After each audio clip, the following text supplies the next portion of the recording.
अस्सलाम वालेकुम। कैसे हैं आप सब? बिस्मिल्लाहिर्रहमानिर्रहीम। आज की जो वीडियो है उसका जो टॉपिक है कि how I have scored 65 marks in ऐसे. For me it's not a big deal. Might be I have trying to follow a structure. Even in 2015 I have scored 55 marks. For other might be it could be hard, but might be it's not that difficult.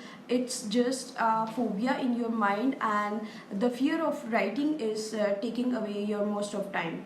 So rather than beating about the bush, you must start from scratch, and you must follow the proper structure in order to attempt your essay. I know this is the biggest fear in the aspirant, that essay is the most hard paper to pass. But if you will follow my steps, and if you will follow the structure, it would be very much easy for you. So let's get started. First of all, you need to work out on your outline. Your outline must be very rigorous, and it must cater all 10 essentials of essay, right? First of all, you need to do the introduction, and then you must jump to the what is what, like you need to explain the topic just like you are explaining to another person.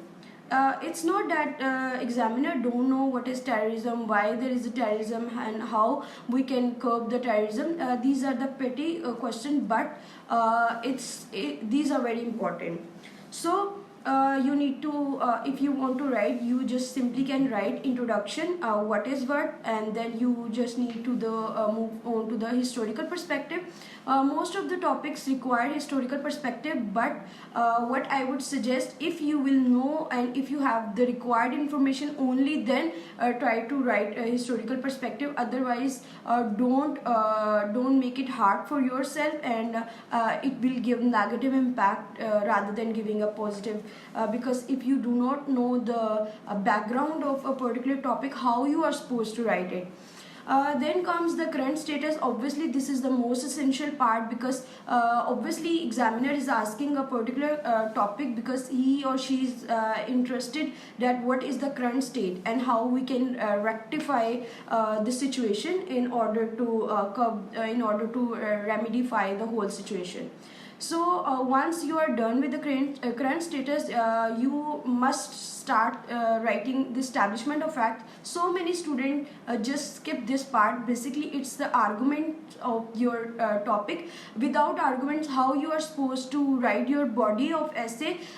If you are saying like you are the proponent, that you are already making it, inculcating it in your body through other ways without mentioning it, I personally don't think so it's a good strategy. What you need to do, you just need to make either you are agreeing, either you are disagreeing, it's entirely up to you, but you have to mention it regardless he is asking or not. You have to explain it. Either you are agreeing with the topic, or either you are disagreeing, or might be in between. It's called the moderate approach.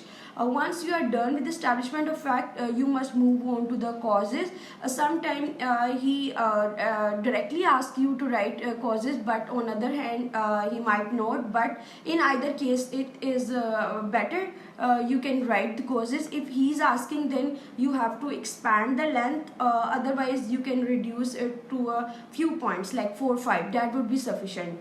Once you are done with the causes part, obviously every actions require it's there. Every action there is a particular reaction. So if there are causes, you must mention the impacts. It could be positive, it could be negative.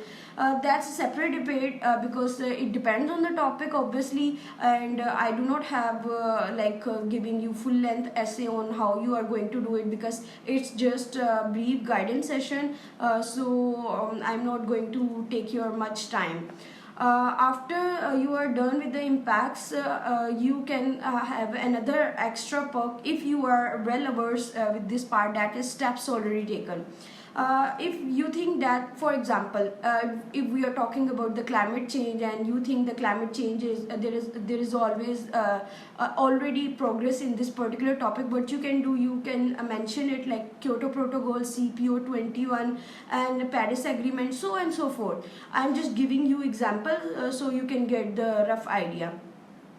You can mention it in the steps already taken, and then you can move to the recommendation can be written in several way, but better it's you must classify it to some extent, like you can write it at the short term, medium term, or long term, or you can write it micro and macro level, or up to you. But there are several methods like classification methods which you can apply, and through this you can expand it very easily.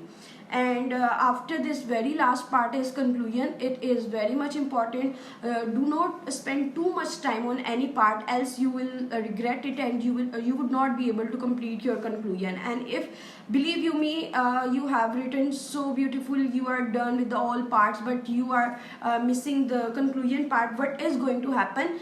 It is leaving an impression on the examiner that you are not a good time manager. So you have to prove your mettle in the exam, and you have to give justice. You must do justice with all your parts of the essay, from the introduction right to the conclusion. So it's pretty much easy, and it's not that difficult if you follow a proper mechanism and proper roadmap. And for this you can do brainstorming, you can do research before that, and then you must write as a practice detail outlines. Definitely they are going to help you out in the long run. So that's all about the outline. So what I'm going to discuss, there are few points which I left. For instance, you must mention several citation, quotation, and you must present your essay in a presentable way. It must have coherence, it must have a hierarchy, or like you just can't start with the, you can mention it like, for instance, you started with the causes, and you later on in order to rush, you just skip the impacts, and then you jump to again that you have still time, and then you start writing. No, don't do this. Better you have to do practice beforehand, rather than to get nervous or at the D-Day. So it's not that difficult. It's not that I scored 65 and I'm trying to undermine you. This is not the case. But I'm trying to say it's a methodology, it's a proper roadmap. You just need to follow the complete detailed part, like from proper introduction to the conclusion. So nothing much must be overemphasized, or nothing could be like part of your ignorance. You must do justice with the all parts of essay.